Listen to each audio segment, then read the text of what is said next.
नमस्कार, इन खबर में आपका स्वागत है। विपक्षी गठबंधन INDIA में अब जो असली मुद्दा है वो है सीट शेयरिंग का। चारों तरफ से कांग्रेस पे दबाव बनने लगा है। संजय राउत कुछ और बयान दे रहे हैं, समाजवादी पार्टी कुछ और, ममता बनर्जी मल्लिकार्जुन खड़गे का नाम प्रपोज कर रही है, तो लालू यादव और नीतीश कुमार को बुरा लग जा रहा है। खैर ये सारी बातें पुरानी हो गई। असली बात यह है कि समाजवादी पार्टी के प्रमुख अखिलेश यादव ये बात बोल चुके हैं कि उत्तर प्रदेश में तो हम सीटें बांटेंगे। मध्य प्रदेश, राजस्थान, छत्तीसगढ़ के चुनाव के दौरान जिस तरीके से कांग्रेस की उनकी तलखी हुई और समाजवादी पार्टी 0 पे आउट हो गई, कांग्रेस भी आउट ही हुई। जब हार गई चुनाव तो आउट ही माना जाएगा। तो उस समय अखिलेश यादव ने कहा था कि अब ईगो खत्म हो गया। कहने का मतलब ये, कांग्रेस अब ज़मीन पे आ गई है। यदि हिंदी पट्टी के इन तीनों राज्यों में कांग्रेस जीत गई होती तो फिर वो रीजनल पार्टीज पे दबाव बनाती, लेकिन अब जो है क्षेत्रीय दल जो है कांग्रेस पार्टी पे दबाव बना रहे हैं।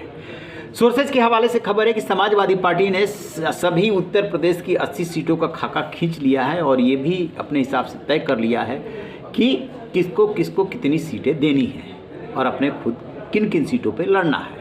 क्योंकि अखिलेश यादव कह रहे हैं कि समाजवादी पार्टी में बीजेपी को यदि कोई टक्कर दे रहा है, समाजवादी पार्टी ही उत्तर प्रदेश में बीजेपी को टक्कर दे रही है और किसी में दम नहीं है टक्कर देने का। सो डिसाइड तो हम ही करेंगे, यानी कि समाजवादी पार्टी करेगी। सो वो कर रहे हैं। अब सवाल ये उठता है कि समाजवादी पार्टी कितने सीटों पे लड़ेगी, कांग्रेस कितने सीटों पे लड़ेगी। इसके अलावा चंद्रशेखर आज़ाद भी साथ में है, लोकदल जयंत चौधरी भी साथ में है। तो सोर्सेज के हवाले से जो खबरें आ रही है कि 4 से 6 सीटें लोकदल को और 1 से 2 सीट, वैसे ज़्यादा संभावना 1 सीट की है चंद्रशेखर रावत को।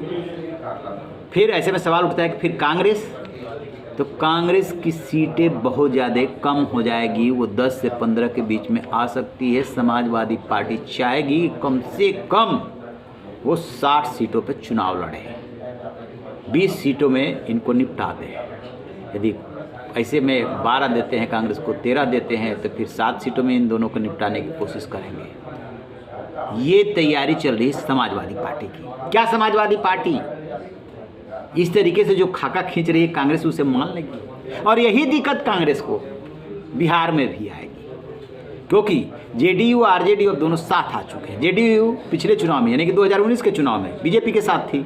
दोनों 17-17 सीटों पे चुनाव लड़े। JDU 16 सीटों पे जीती थी, बीजेपी 17 सीटों पे जीती थी। 6 सीटें जो है वो लोजपा को हाथ लगी थी। तो वहाँ अब लड़ाई होगी कि RJD कहेगी तो ज़्यादा सीटें मिलनी चाहिए।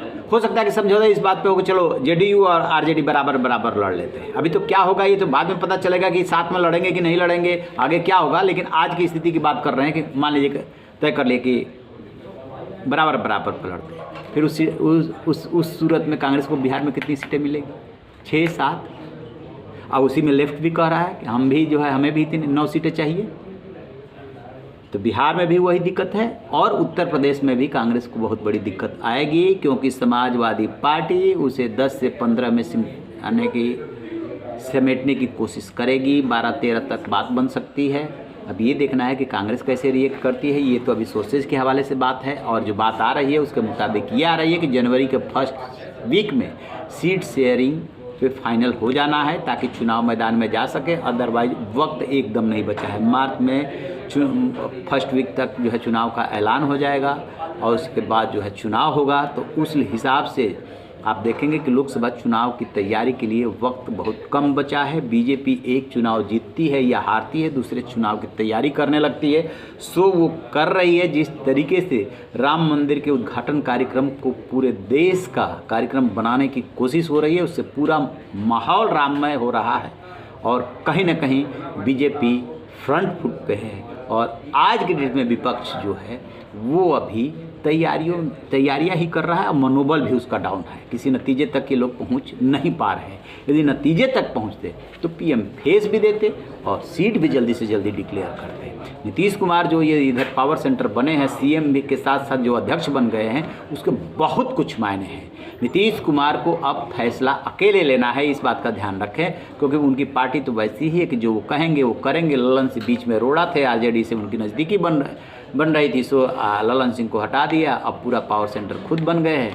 देखिए कि वो क्या फैसला करते हैं और इधर जो है अखिलेश यादव जो कि नीतीश के नज़दीक हैं, वो क्या फैसला करते हैं कांग्रेस को लेकर के, क्योंकि ना तो अखिलेश खुश हैं और ना नीतीश खुश हैं।